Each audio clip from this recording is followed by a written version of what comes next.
In a previous video, I demonstrated how to break down a whole turkey so we can take the parts and separate them, giving us a more even cooking process. Now in this video, we're going to take these bones and roast them and make a turkey stock. So here I have the big breast plate that I'm just cutting with my kitchen shears in half, and this is just to allow it to lay flat on a sheet tray. And we're going to take all the bones, including the leg and thigh bones, which I debone from my turkey leg and thigh, and I'm going to roast them in a 400-degree oven for about 45 minutes, and just long enough to give them a light golden brown color, nothing too crazy.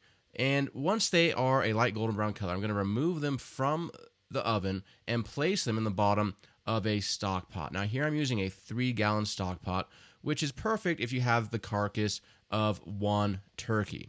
Now after you scrape all of the bones into the stock pot, you want to place the roasting pans back on your stove top, put them over about a medium-high flame, and add either water or here I'm using white wine. Now when you bring that liquid to a simmer, you can scrape those pans, and this is going to release all of the flavor that's stuck to those pans, which is going to give you a better finished product. It's going to give you more flavorful stock, but it's also going to mean less scrubbing later on when it comes time to clean those pans.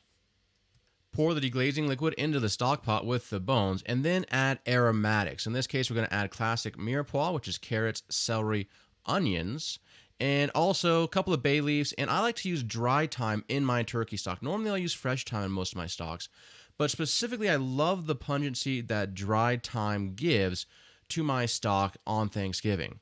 Now, I'm going to cover all the ingredients with cold water and then bring it up to a simmer. Now, once the stock starts to simmer, I'm going to give it an initial skim. So just some of that froth and fat that rises to the top. We want to take that off. That way it doesn't get simmered into our stock later on, making it cloudy. Now, don't discard this skimming liquid. We want to save everything that we skim from the stock because we're going to use it later for our gravy.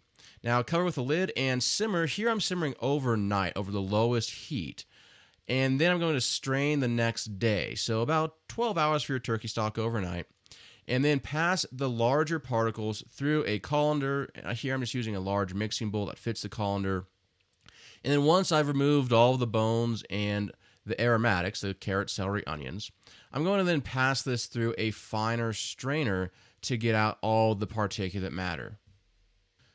Now, once your stock is strained, let it settle on your counter for about a half hour, and that's going to allow all of the fat to float to the top, which you can then skim off.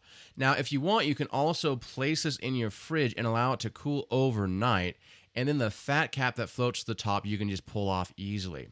Now, in our next video, I'm going to show you how to take this homemade roasted turkey stock and turn it into an amazing gravy. This episode's show notes can be found at stellaculinary.com/SNS21.